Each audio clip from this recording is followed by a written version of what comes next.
Hello, good morning students. Welcome to the chemistry class. In this lecture we are going to discuss about the shapes of the atomic orbitals कि जो हमारे atomic orbitals होते हैं S सब cell के, P सब cell के, D सब सेल के, उनकी शेप बेसिकली क्या होती है। क्लियर है। इनडायरेक्टली हम शेप ऑफ एस सब सेल्स की शेप बताएंगे यहाँ पर क्या होती है। तो ऑर्बिटल की शेप के लिए बेसिकली क्या है, हमने पढ़ा था कि जो इलेक्ट्रॉन फाइंडिंग प्रोबेबिलिटी होती है बेसिकली वो क्या होती है, it is the probability arounding the nucleus in which the chances of the electron finding is maximum up to the 90%। उसे क्या कहते हैं, एटॉमिक ऑर्बिटल कहते हैं। एटॉमिक ऑर्बिटल क्या होता है बेटा, ये बहुत जगह है न्यूक्लियस के चारों तरफ की कि जहां पर इलेक्ट्रॉन पाने की संभावना, इलेक्ट्रॉन पाने की प्रोबेबिलिटी क्या है, सबसे ज़्यादा होती है, जिसको हम पॉइंट्स के द्वारा डिनोट करते हैं सराउंडिंग द न्यूक्लियस। और इसको हम लोग बेसिकली जो ये फाइंडिंग प्रोबेबिलिटी है इलेक्ट्रॉन की न्यूक्लियस के चारों तरफ, इसको हम श्रोडिंजर वेव इक्वेशन की हेल्प से भी फाइंड आउट कर सकते हैं। वहां पर मैंने आपको बताया था कि साई स्क्वायर की हेल्प से। क्लियर है। साई स्क्वायर बेसिकली यही इंडिकेट करता है कि न्यूक्लियस के चारों तरफ इलेक्ट्रॉन पाने की प्रोबेबिलिटी कितनी है।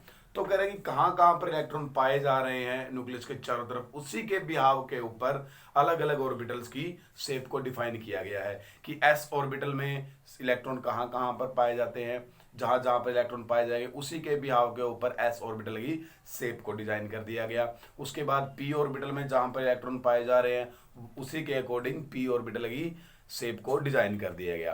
तो बेसिकली एस ऑर्बिटल का अगर मैं केस उठा के देखूंगा तो वहां पर यह देखा गया कि न्यूक्लियस के चारों तरफ जो इलेक्ट्रॉन पाने की प्रोबेबिलिटी थी ना, वो क्या थी, सभी डायरेक्शंस में सेम थी। क्लियर है। जो एस ऑर्बिटल के अंदर ये बात देखा गया बेटा कि जो इलेक्ट्रॉन पाने की प्रोबेबिलिटी थी ना, वो न्यूक्लियस के चारों तरफ सभी डायरेक्शंस में सेम थी। और सभी डायरेक्शंस में सेम होने का मतलब है कि वो चीज स्फेरिकल शेप में है। फिर क्लियर है, क्योंकि अगर सभी डायरेक्शन में बराबर मात्रा में पाया जा रहा है, एक्स वाई जेड, हम वैसे भी 3D की बात कर रहे हैं यहाँ पर। श्रोडिंजर वेव इक्वेशन वैसे भी इलेक्ट्रॉन की 3D मोशन को डिफाइन करता है। तो 3D मोशन के अंदर अगर सभी डायरेक्शंस में इक्वल डिस्टेंस के ऊपर में ले लिया जाए तो वो क्या बन जाती है बेटा, स्फेरिकल शेप बन जाती है बेसिकली। तो इलेक्ट्रॉन सभी डायरेक्शंस में एस सब सेल के अंदर तभी सेम हो सकते हैं जब एस सब सेल की शेप क्या हो बेटा, स्फेरिकल हो। तो इससे ये बात पता लगाया गया कि एस ऑर्बिटल की शेप क्या होती है, स्फेरिकल होती है। तो यहां पर मैंने लिख रखा है कि shape of the S orbital कि we observe that probability of the finding electron, की इलेक्ट्रॉन पाने की जो प्रोबेबिलिटी थी वो एस सब सेल के अंदर is same in all direction, कि सभी डायरेक्शन में सेम थी अराउंड द न्यूक्लियस, की न्यूक्लियस के चारों तरफ बेटा सभी डायरेक्शंस में क्या थी, इलेक्ट्रॉन पाने की प्रोबेबिलिटी सेम थी। इस तरह से मान लिया कि ये मेरा न्यूक्लियस है, तो सभी डायरेक्शन में क्या है, न्यूक्लियस पाने की प्रोबेबिलिटी बेटा क्या मिली, सेम मिली। तो इस सेम को हम पर बेसिकली अगर इसको शेप को देखा गया यहाँ पर बाउंड्री को फिक्स करके, तो ये हमें क्या लगी, स्फेरिकल शेप लगी। यहाँ पर तो आपको ये सर्कल दिख रहा है, लेकिन 3 डायमेंशन के अंदर अगर इसको देखेंगे तो ये क्या बन जाएगा, स्फेरिकल शेप बन जाएगी बेसिकली बेटा। क्लियर है। तो इलेक्ट्रॉन पाने की प्रोबेबिलिटी क्या मिली उनको, सेम मिली सभी डायरेक्शन के अंदर। और दिस इज पॉसिबल, ये संभव हो सकता है ओनली व्हेन, कि जब एस सबसेल क्या हो, हैज स्फेरिकल शेप, की एस सबसेल की जब स्फेरिकल शेप होगी तभी ये बात पॉसिबल हो सकती है कि न्यूक्लियस के चारों तरफ इलेक्ट्रॉन पाने की प्रोबेबिलिटी क्या है, सेम है। ये तभी पॉसिबल है जब एस ऑर्बिटल की शेप क्या हो सकती है बेटा, स्फेरिकल हो। क्लियर है। तो जैसे 1s की देखा गया, तो 1s न्यूक्लियस के चारों तरफ बिल्कुल सबसे क्लोज होता है 1s, तो बेटा ये हमने पढ़ा ही है। क्लियर है। तो यहां पर इलेक्ट्रॉन पाने की प्रोबेबिलिटी क्या थी, मैक्सिमम थी। और जब हमने 2s को अप्रोच करके देखा, ये हो गया मेरा बेटा 1s ऑर्बिटल। क्लियर है। तो अगर मैंने यहां से 2s को अप्रोच करके मैं देखूंगा तो 2s में बेटा क्या था, जब 2s की तरफ मैं गया तो यहां पर बीच में एक खाली जगह आई, उसके बाद फिर इलेक्ट्रॉन पाने की प्रोबेबिलिटी मिली मुझे। 2s में भी न्यूक्लियस के चारों तरफ क्या थी, इलेक्ट्रॉन पाने की प्रोबेबिलिटी सेम थी। 3s में भी सेम थी बेटा।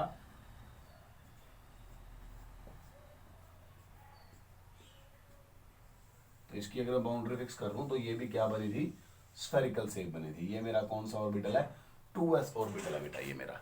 क्लियर है। तो ऐसे ही 3s बनाऊंगा तो एक और खाली जगह आ जाएगी जहां पे इलेक्ट्रॉन नहीं होगा।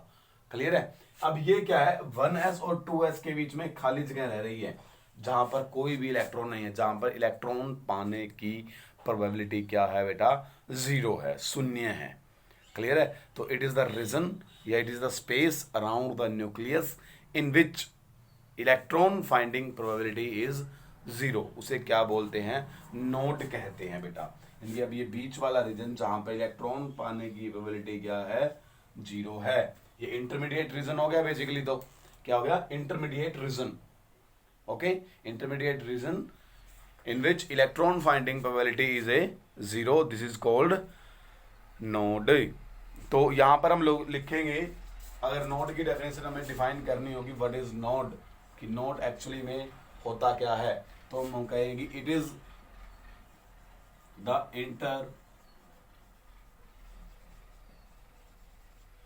intermediate region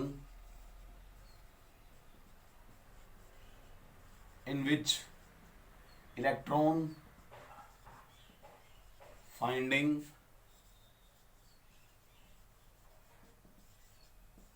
probability is 0। Clear है कि जहां पर इलेक्ट्रॉन पाने की प्रोबेबिलिटी क्या हो, 0 हो। It is the intermediate region around the nucleus. और लिख लीजिए यहां पर बेसिकली, यहां पर मैं एक वर्ड और ऐड कर दूंगा, अराउंड द न्यूक्लियस। कि न्यूक्लियस के चारों तरफ वो रीजन जहां पर इलेक्ट्रॉन पाने की प्रोबेबिलिटी क्या है बेटा, 0 है, उसे क्या बोलेंगे, नोड कहेंगे। अगर हमें अब ये देखना है, देखो जब मैं 2s की तरफ गया तो मेरी नोड कितनी आई, 1 नोड आ गई। अगर मैं यहाँ 3s को और डिजाइन कर दूंगा तो यहां पर मेरा 3s आ जाएगा बेटा। क्लियर है, सराउंड द न्यूक्लियस। तो एक और नोड आ जाएगी मेरी यहां पर। तो 3s तक पहुंचते पहुंचते कितनी नोड आ गई, 2 नोड आ गई। अगर मैं 4s तक पहुंचूंगा तो मेरी नोड कितनी आ जाएगी, 3s आ जाएगी। अगर मैं 5s तक पहुंच गया, वहां पर अगर मैं ये देखूं कि नोड कितनी हो गई है बेटा, तो कितनी नोड हो जाएगी 5s तक, 4 नोड्स हो जाएगी बेसिकली बेटा। क्लियर है। तो इन नोड्स को यहां पर इनको निकालने का एक फॉर्मूला है कि हम नोड को कैसे फाइंड आउट कर सकते हैं। तो बेटा बेसिकली नोड निकालने का फॉर्मूला होता है कि नंबर ऑफ नोड के लिए फॉर्मूला है बेसिकली n-l-1 का। क्लियर है, ये फॉर्मूला है बेसिकली। यहां पर हम लोग बेसिकली बात कर रहे हैं अभी s ऑर्बिटल की। किसकी बात कर रहे हैं, s ऑर्बिटल की कह लीजिए, या s सब सेल की बात कर रहे हैं हम लोग यहां पर। तो हमारी s सब सेल के लिए l तो कितना होता है, 0 होता है। क्लियर है। तो for s l is equal to 0, तो मेरा फॉर्मूला क्या बन जाएगा, n-1 भी मैं कह सकता हूं उसको। क्लियर है बेसिकली बेटा। तो यहां पर अब अगर आपको निकालना हो, आपको कोई पूछा जाए कि 6s तक कितनी नोड आ जाएगी, कि 6s सब सेल तक मेरी कितनी नंबर ऑफ नोड्स आ जाएगी, यानी कि कितने ऐसा स्पेस आ जाएगा, कितनी टाइम्स कि मेरा वहां पर इलेक्ट्रॉन नहीं मिलेगा। ओके, तो उसको निकालने का फॉर्मूला n क्या है, यहाँ पर प्रिंसिपल क्वांटम नंबर को डिनोट कर रहा है बेटा ये। ठीक है, n इज 6 को डिनोट करेगा। तो 6 - 1 कितना आ गया, 5। वही बात आपको अगर 2s के लिए निकालना है कि 2s के लिए नंबर ऑफ नोड कितनी हो गई है, 2s को लिए निकालने के लिए फॉर्मूला बेसिकली सिंपल सा रहेगा, यही n-1 का। n यहाँ पर कितना हो गया, 2, जो आगे यहाँ पर लिखा हो प्रिंसिपल क्वांटम नंबर को डिनोट करता है n, और ये -1 कितना होगा, 1। अभी मैंने दिखाया था आपको, यहाँ पर डायग्राम बना गई, वहां तक तो कितनी थी, 1 नोड थी। तो ये बेसिकली क्या है बेटा, number of nodes find out करने का फॉर्मूला है मेरा यहाँ पर। तो अगर मैं आपको ग्राफ के माध्यम से समझाऊं इन नोड्स को, अगर हम ग्राफ की हेल्प से देखा जाए कि ग्राफ की हेल्प से कैसा होगा, तो बेसिकली मैं यहाँ पर एक ग्राफ डिफाइन कर देता हूँ। ये मेरा क्या है बेटा, साइज स्क्वायर है। क्लियर है, क्या है बेटा, ये मेरा साइज स्क्वायर है यहाँ पर, और नीचे क्या है मेरा, न्यूक्लियस डिस्टेंस है। Clear, r nuclear distance. तो जैसे जैसे मैं न्यूक्लियर डिस्टेंस से दूर जाऊंगा तो मेरे इलेक्ट्रॉन पाने की प्रोबेबिलिटी घटती जाएगी। ये मेरी 1s ऑर्बिटल की शेप है। किसकी है बेटा, 1s ऑर्बिटल के लिए शेप है मेरी ये। अगर मैं 2s के लिए ग्राफ बनाता हूँ, किसके लिए बनाता हूँ, 2s के लिए ग्राफ बनाता हूँ, तो पहले क्या होगा, फाइंडिंग प्रोबेबिलिटी आएगी, होती जाएगी, 0 हो जाएगी एक बार। क्लियर है। उसके बाद फिर क्या हो जाएगा, इंक्रीज होएगी, फिर वापस से डाउनवर्ड होती जाएगी। तो ये वाली प्रोबेबिलिटी क्या दिखा रही है, 2s को दिखा रही है। ये बेसिकली क्या है बेटा, 2s इलेक्ट्रॉन फाइंड आउट होने की प्रोबेबिलिटी है। ये तो वही 1s के लिए है, क्लियर है, ये किसके लिए है, 1s के लिए। ये 2s के लिए इंडिकेट कर रहा है। वे पहले बढ़ेगी न्यूक्लियस से दूर, मतलब यहाँ से जाएंगे हम लोग, फिर दोबारा वापस घटती जाएगी, यहाँ पर जैसे डिस्टेंस बढ़ता जाएगा। अगर मैं 3s के लिए ग्राफ बनाऊंगा बेटा, 3s के लिए फिर 2 नोड आ जाएगी मेरी, एक ये हो गया, ये 2s हो गया, और ये फिर 3s हो गया बेसिकली बेटा। ये मेरे क्या है 3s, और ये कितना है 2s, और ये कितने का है 1s के लिए है। क्लियर है बेसिकली, ये इनकी ग्राफिकल रिप्रेजेंटेशंस है मेरी। ओके अब देखो 2s के लिए ये 1s को इंडिकेट कर रहा है, यहाँ पर नोड आ गई जो मैंने डायग्राम में आपको दिखाई थी, वापस फिर इलेक्ट्रॉन पाने की प्रोबेबिलिटी आ गई जो 2s को इंडिकेट कर रही है। यहाँ पर 3s के लिए 3s तक पहुँचते पहुँचते 2 नोड आ गई, एक नोड यहाँ पर लिखी हुई है, एक नोड यहाँ पर लिखी हुई है। तो ये वाला रीजन कौन सा भी बोलेंगे हम लोग, नोड कहेंगे। अगर मैं ग्राफ की अकॉर्डिंग समझाऊँ आपको, ये भी नोड होएगा, ये भी नोड रीजन कहलाएगा। क्लियर है, तो ये हमने ग्राफ की माध्यम से आपको समझा दिया। तो ये हमारा क्या है बेटा, बेसिकली एस ऑर्बिटल की शेप के बारे में डिफाइन किया गया है यहाँ पर। तो हम आगे बढ़ते हैं पी ऑर्बिटल्स के बारे में कि पी ऑर्बिटल की शेप किस प्रकार से होती है। तो हम लोग बेसिकली बेटा अगर पी ऑर्बिटल की शेप के बारे में डिस्कशन करते हैं, तो पी ऑर्बिटल की शेप में ये देखा गया कि we observe that probability of the P electrons is maximum in the 2 lobes on the opposite side of the nucleus. कि न्यूक्लियस की जो 2 अपोजिट साइड थी ना, वहां पर मैक्सिमम प्रोबेबिलिटी थी पी ऑर्बिटल के इलेक्ट्रॉन फाइंड आउट होने की। नॉट ए ऑल डायरेक्शन, सभी डायरेक्शन में न्यूक्लियस के चारों तरफ सेम नहीं थी फाइंडिंग प्रोबेबिलिटी। यहां पर क्या थी, न्यूक्लियस की 2 अपोजिट साइड पे, चाहे ऐसे 2 अपोजिट साइड ले लो, चाहे ऐसे 2 ले लो, चाहे ऐसे 2 अपोजिट साइड्स आप लोग ले सकते हैं यहां पर बेसिकली। क्लियर है, अगर मैं यहां पर एक सिंपल सा प्लेन आपको डिजाइन करके दिखाऊं, यहां पर अगर मैं न्यूक्लियस को कंस्ट्रक्ट करूं, तो एक कुछ प्रोबेबिलिटी यहां पर थी बेटा इलेक्ट्रॉन पाने की, और कुछ प्रोबेबिलिटी ऐसे थी। क्लियर है, 2 लोब बनी हुई थी ऐसे, इन्हें लोब बोला गया जहां पे इलेक्ट्रॉन पाने की प्रोबेबिलिटी मैक्सिमम थी, और इस साइड भी उतनी ही थी, या ये दोनों साइड इलेक्ट्रॉन पाने की प्रोबेबिलिटी क्या थी, सेम थी। यहाँ ये नहीं है कि ऊपर की तरफ अबव द प्लेन ज्यादा होगी और बिलो द प्लेन कम होगी, ऐसा नहीं हो सकता बेसिकली बेटा। क्लियर, दोनों लोब्स के अंदर क्या थी, सेम थी, लेकिन दोनों लोब क्या थी, एक दूसरे के अपोजिट थी, जहां पर इलेक्ट्रॉन पाने की प्रोबेबिलिटी क्या थी बेटा, मैक्सिमम थी। तो अब ये जो शेप है ये बेसिकली बन गई डंबल शेप। क्या बन गई बेटा, यहाँ पर डंबल शेप बन गई है। तो डंबल, एक डंबल की जो प्रैक्टिस करने वाला नहीं होता, बीच से थोड़ा सा ऐसे पकड़ने के लिए होता है, फिर वो क्या बन गया, डंबल बन गया। ठीक है, तो इस शेप को क्या नाम दे दिया गया, डंबल शेप इसका नाम रखा गया था। तो it is also known as dumbbell shape.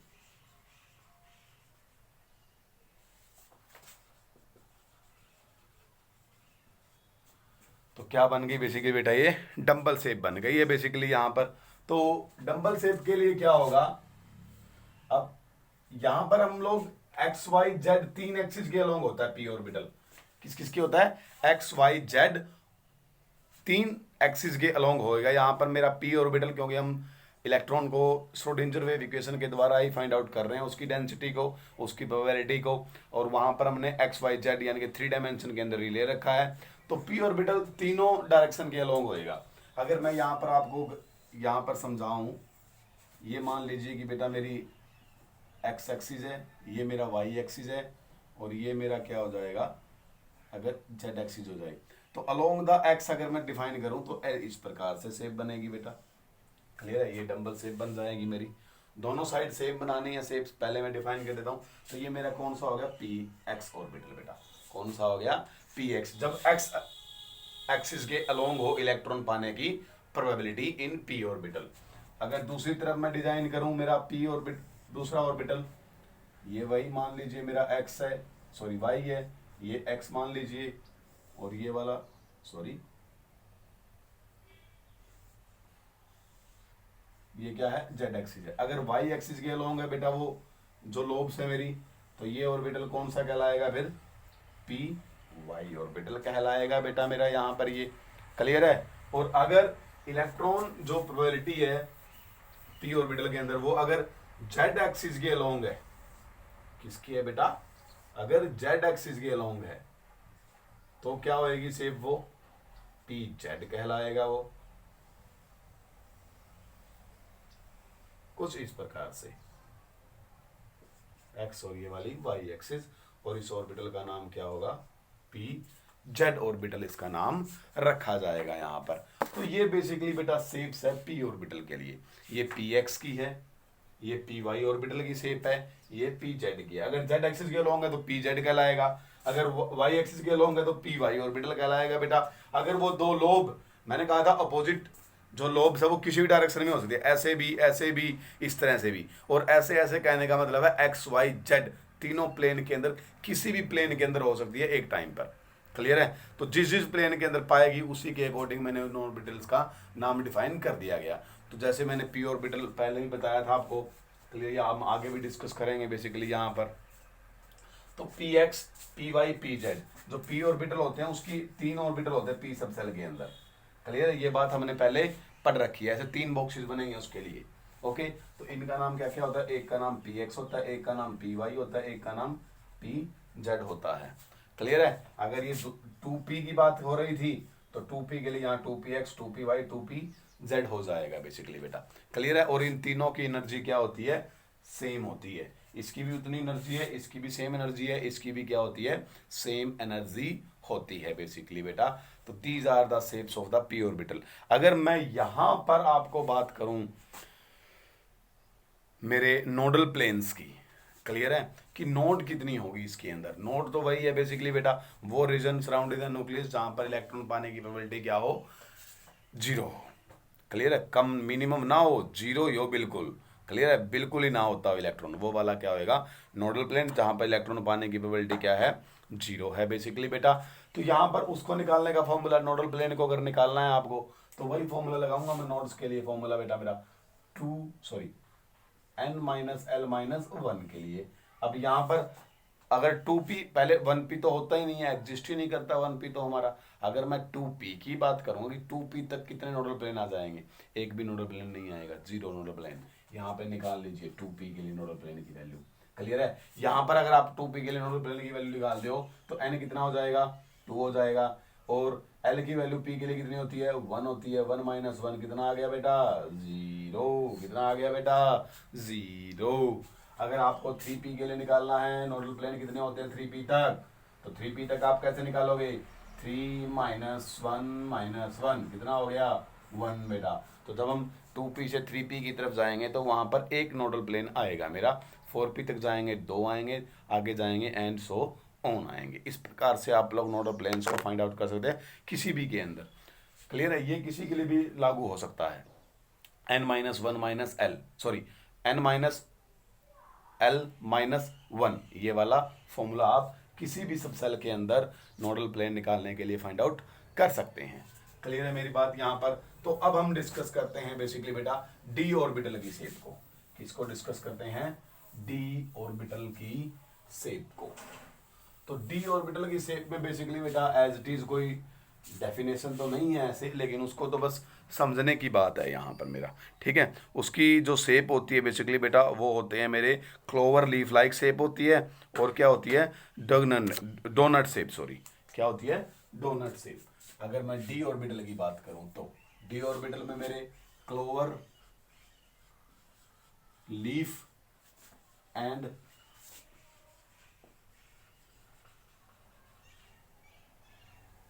Donut shape, ये दो शेप्स होती है मेरी यहाँ पर। क्लियर है? क्लोवर लीफ क्या होता है बेसिकली, आपने जो 4 पत्तियों वाला फूल नहीं होता जिसकी 4 पेटल्स होती है, उसे मेरे ख्याल से हमारे यहाँ तो सदाबहार का फूल भी कहते हैं। क्लियर? जिसकी 4 पत्तियों वाला फूल होता है, उसी प्रकार से यहाँ पर भी आपको 4 पत्तियाँ मिलेगी इन ऑर्बिटल्स के अंदर। ठीक है? जिस ऑर्बिटल में 4 पत्तियाँ मिले उसका नाम आप लोग रख दीजिएगा क्लोवर लीफ लाइक। जिसमें 2 पत्तियां मिलेगी उसका मैं आगे डिस्कस करता हूं अभी। क्लियर है? बाकी सभी में 4 पत्तियां होगी। डोनट शेप क्या होती है, डोनट शेप में आपने अंजीर खाया होगा मेरे ख्याल से कभी। क्लियर है? अंजीर के अंदर क्या होता है, चारों तरफ एक ये कह लीजिए कि स्फीयर सा होता है, थोड़ा प्रेस्ड स्फीयर होता है, सर्कल मान लीजिए आप लोग, और बीच में क्या होता है उसके होल होता है वहां पर। इसी प्रकार से यहाँ पर मिलेगा आपको। कैसे मिलेगा वो मैं आपको बता देता हूँ यहाँ पर। तो क्लोवर लीफ और डोनट शेप यहां पर। अब आपको पता है जो डी ऑर्बिटल थे मेरे बेटा, वो डी ऑर्बिटल जो जो डी सबसेल थी उसमें 5 ऑर्बिटल होते हैं, क्योंकि हम ऑर्बिटल को बताते हैं कितने ऑर्बिटल होंगे एम की वैल्यू के अकॉर्डिंग।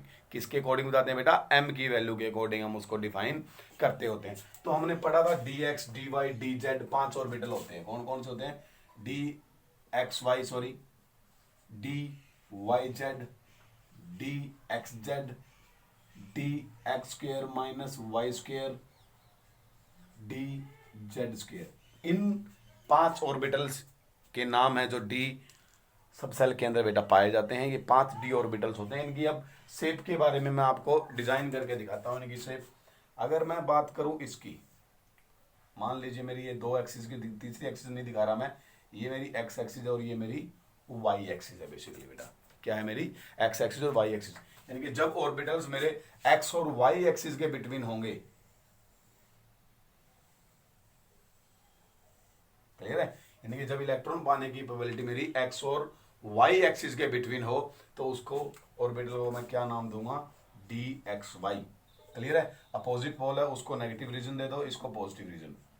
क्लियर है? नेगेटिव और पॉजिटिव यहां पर ये इस बात को इंडिकेट नहीं कर रहे, ये पॉजिटिव चार्ज नहीं है बेटा। क्लियर है? ये तो आइगन वैल्यूज है श्रोडिंजर वेव इक्वेशन के लिए, जो साई स्क्वायर के लिए मैंने बताया था पॉजिटिव और नेगेटिव वैल्यूज। क्लियर है? ये तो किसकी है बेटा? जो मेरा साई फंक्शन था, जो वेव फंक्शन था, उसकी वैल्यूज है पॉजिटिव नेगेटिव। साइन सिर्फ उसको डिनोट कर रहा है, कोई चार्ज वगैरह को डिनोट नहीं कर रहा। बस याद रखना कि दो अपोजिट लोब है उनमें सेम चार्ज रखना और इसमें सेम। क्लियर है? ये नहीं है कि इसमें पॉजिटिव इस पे पॉजिटिव कर दो, नहीं बेटा, अपोजिट में। क्लियर है? बेसिकली वैसे पी के लिए भी था, जो मैंने पी बनाया था यहाँ पर ऐसे करके, अगर मैं पी ऑर्बिटल ऐसे डिजाइन किया तो इस पे ही पॉजिटिव इस पे नेगेटिव बनाना था वहां पर। क्लियर है? क्योंकि एक ही होता उसके लिए, तो एक ही शेप होती थी, तो उसके लिए एक ऊपर एक नीचे, पॉजिटिव ऊपर नीचे नेगेटिव कर दीजिए। यहाँ पर क्या होगा? यहाँ पर थोड़ा सा फर्क होएगा कि अपोजिट में सेम साइन दिखाना है और यहाँ पर सेम साइन दिखाना होगा। यहाँ पर सेम मत कर देना बेटा। क्लियर है? तो जो x और y के बिटवीन है वो ऑर्बिटल डी एक्स वाई। इसी तरह से आप लोग एक्सिस बना लीजिए, बस उनके ऊपर आप डिजाइन कर सकते हैं। अब इसको मान लीजिए कि ये मेरी z एक्सिस है अब यहाँ पर, और ये मेरी y एक्सिस है यहाँ पर बेटा। अब जब इनके बीच में y और z के बीच में ऑर्बिटल बनेगा वो y z ऑर्बिटल कहलाएगा मेरा। इनके बिटवीन बना दीजिए ऑर्बिटल को। क्लियर है? तो अब ये जरूरी नहीं कि इन्हीं को नेगेटिव नेगेटिव करना, नहीं, इनको भी नेगेटिव नेगेटिव कर सकते हो और इसको पॉजिटिव पॉजिटिव भी आप लोग डिफाइन कर सकते हो। तो ये मेरा कौन सा हो गया? वाई जेड के बिटवीन बना है तो वाई जेड ऑर्बिटल हो गया। जब इलेक्ट्रॉन पाने की प्रोबेबिलिटी वाई और जेड एक्सिस के बीच में हो तो उसे क्या बोलेंगे? D Y Z orbital basically बेटा। अगले ऑर्बिटल के ऊपर आते हैं हम लोग यहाँ पर। क्लियर है? ये मेरा मान लीजिए कि एक्स एक्सिस है, ये मेरी जेड एक्सिस है बेसिकली बेटा। जब इनके बिटवीन होगा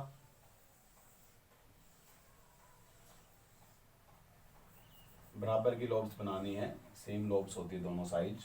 क्लियर है? तो कोशिश करना कि सेम बने आपकी।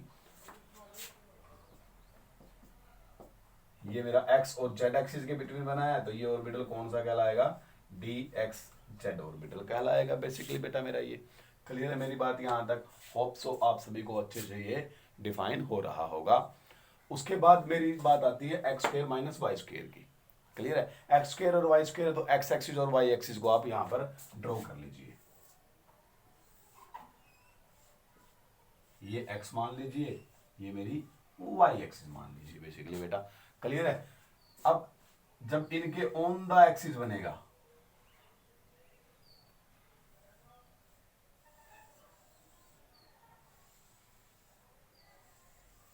अब ये कहां है? ऑन द एक्सिस है बेटा। ये एक्स एक्सिस के ऊपर और वाई एक्सिस के दोनों के ऊपर बना हुआ है।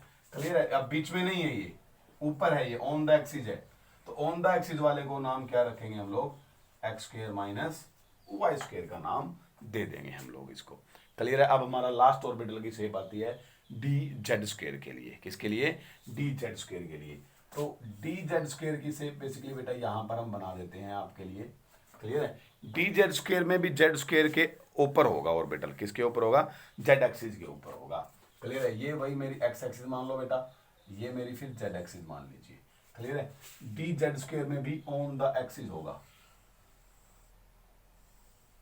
क्लियर है। लेकिन यहां पर एक स्फीयर के शेप में भी क्या मिलेगी, इलेक्ट्रॉन प्रोबेबिलिटी मिलेगी। अगर मैं इन दोनों को, दोनों लोब्स को पॉजिटिव नाम दे दूं तो इसको भी क्या देना पड़ेगा, नेगेटिव साइन देना पड़ेगा मुझे, क्लियर है। किस प्रकार से होगा बेसिकली बेटा, अगर मैं एक प्लेन की बात करूं, ये मेरा प्लेन है यहां पर ऐसे, ठीक है। तो ये तो हो गया मेरा जेड एक्सिस के ऊपर ऑर्बिटल, एक ऑर्बिटल ये हो गया, एक ऑर्बिटल ये हो गया। लेकिन यहां पर भी इलेक्ट्रॉन प्रोबेबिलिटी होगी इसके चारों तरफ, क्लियर है। एक सर्कल में कह लीजिए, क्लियर है, उसकी थिकनेस होगी एक सर्कल की पर्टिकुलरली, उसके अंदर भी शेप होगी मेरी इलेक्ट्रॉन पाने की प्रोबेबिलिटी यहाँ पर, इसके चारों तरफ भी ऐसे एक सर्कल की शेप में एक स्फीयर लगा लीजिए, कंप्रेस्ड स्फीयर लगाएंगे लेकिन बेसिकली, ठीक है। तो उसको क्या नाम दे दिया गया, जेड नाम दे दिया गया बेटा, क्लियर है। अब इसी शेप के कारण इसका नाम क्या है, डगनट शेप है बेटा, या डोनट शेप कह लीजिए आप लोग बेसिकली, क्लियर है। तो क्या है ये वाला डोनट शेप है। बाकी चारों में देखो ऐसे चार लीफलेट्स बनी हुई है इसकी बेसिकली, तो इसे क्या बोला गया, clover leaf like structure, clear है। गूगल के अंदर डाल के देखना क्लोवर लीफ क्या होता है, चार पत्तियों वाला फूल होता है बेसिकली। तो ये वाली कौन सी है मेरी, डगनट शेप है बेटा, और ये चारों के चारों क्या है, क्लोवर लीफ लाइक स्ट्रक्चर्स है मेरी, क्लियर है। तो this is about the D orbitals की शेप के बारे में बेसिकली मैंने यहाँ पर डिजाइन किया। यहाँ पर भी क्या होएगा, इन पांचों ऑर्बिटल्स की शेप क्या मिलेगी, सेम मिलेगी। अगर मैं इसको थोड़ा बॉक्सेस की फॉर्म में समझाऊं तो इस प्रकार से होता है बेटा, ये मेरा डी सबसेल है तो इसमें 5 बॉक्सेस होंगे। बॉक्सेस का मतलब है ऑर्बिटल, यानी कि ओरिएंटेशन कह लीजिए, 5 ओरिएंटेशन होगी, क्लियर है। जब ग्राउंड स्टेट के अंदर है एटम तो ये पांचों की 5 डीजनरेट ऑर्बिटल्स होंगे बेटा, यानी कि इनकी एनर्जी सेम मिलेगी पांचों की, क्लियर है। ये इसको एक्स वाई, इसको वाई जेड, इसको जेड एस, इसको x square minus Y square, इसको जेड स्क्वायर आप डिजाइन कर सकते हैं, क्लियर है। ये तो यह इनकी शेप है बेसिकली, लेकिन हमको यहाँ पर इस प्रकार से आएगा अब आगे जब हम कॉन्सेप्ट करेंगे उसके अंदर, क्लियर है। तो this is about the D orbital shape. तो ये हमारी शेप्स ऑफ ऑर्बिटल के बारे में हो गया बेटा, क्लियर है। Thank you.